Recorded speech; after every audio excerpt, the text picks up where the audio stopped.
La caída del régimen sirio ha sido un proceso complejo, marcado por dinámicas internas y externas que abarcan décadas.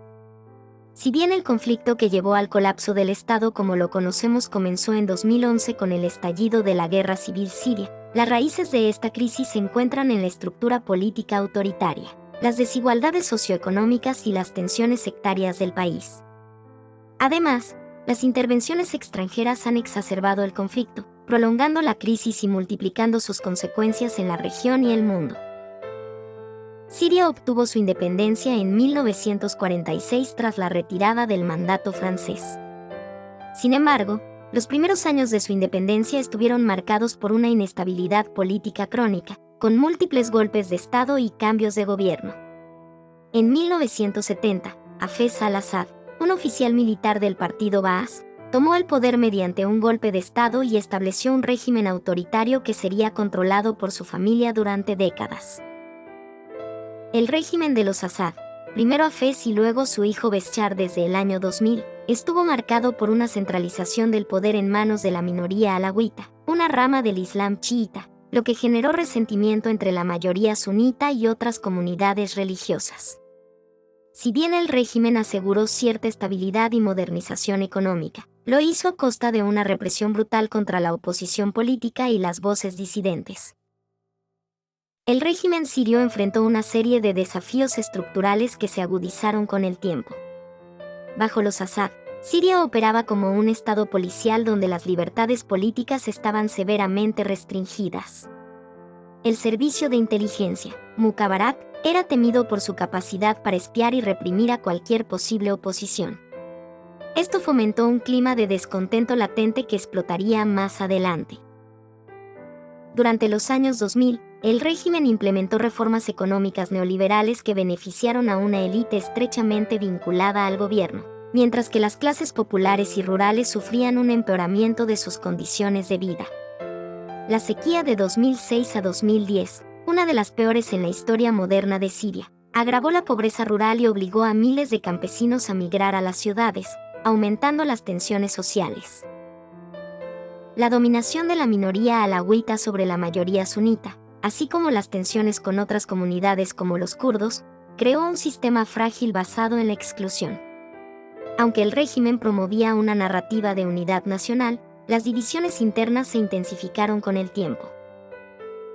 En marzo de 2011, influenciados por las revoluciones de la primavera árabe, miles de sirios salieron a las calles para exigir reformas democráticas y el fin de la corrupción.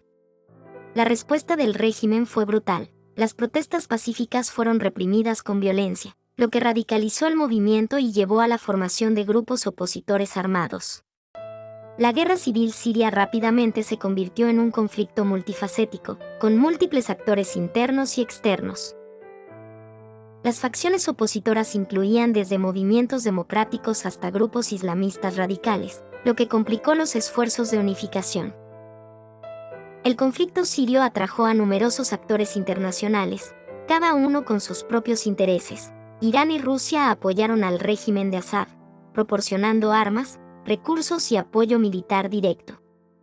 Rusia intervino directamente en 2015, cambiando el curso del conflicto a favor del gobierno. Estados Unidos y sus aliados occidentales, por otro lado, apoyaron a ciertos grupos rebeldes, aunque con limitaciones. También lideraron una coalición contra el Estado Islámico, ISIS, un actor clave que emergió durante el conflicto. Turquía se involucró principalmente para contrarrestar el avance de las milicias kurdas, que ve como una amenaza a su seguridad nacional. Países del Golfo, como Arabia Saudita y Qatar, apoyaron a los grupos rebeldes suníes, buscando debilitar a un régimen aliado de Irán. El conflicto sirio no solo fue una guerra civil, sino también un escenario de rivalidades regionales e internacionales. Esto no solo prolongó la crisis, sino que también devastó el país, dejando cientos de miles de muertos y millones de desplazados.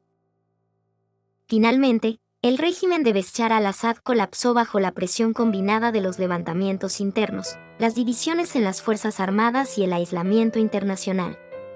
La caída del régimen marcó un punto de inflexión en la historia del país, pero no resolvió los problemas fundamentales que llevaron al conflicto. Siria quedó fragmentada en múltiples zonas de influencia, dominadas por diversos actores locales e internacionales. La infraestructura del país quedó devastada, el PIB se contrajo drásticamente y millones de sirios viven en la pobreza extrema. Más de 13 millones de personas fueron desplazadas, y muchas buscaron refugio en países vecinos o Europa, creando una crisis migratoria global. La caída del régimen de Assad dejó un vacío de poder que desató nuevas dinámicas de conflicto y competencia. Las lecciones de este proceso son profundas. El conflicto reconfiguró el equilibrio de poder en Oriente Medio, fortaleciendo a actores como Irán y Rusia, pero debilitando a otros como Turquía y Arabia Saudita. Siria ejemplifica cómo los regímenes autoritarios pueden mantener una apariencia de estabilidad, pero a largo plazo, las dinámicas de exclusión y represión los vuelven insostenibles. La respuesta internacional al conflicto fue desigual e ineficaz, destacando la falta de consenso global para resolver crisis humanitarias y conflictos prolongados. La caída del régimen sirio es un recordatorio de los peligros de la represión, la desigualdad y las divisiones sectarias en sociedades complejas. Aunque el régimen de Assad fue derrocado, el precio ha sido la desintegración del país y una crisis humanitaria sin precedentes. Para evitar que situaciones similares se repitan, es crucial aprender de los errores del pasado y trabajar hacia soluciones inclusivas, sostenibles y pacíficas en contextos de tensión política y social.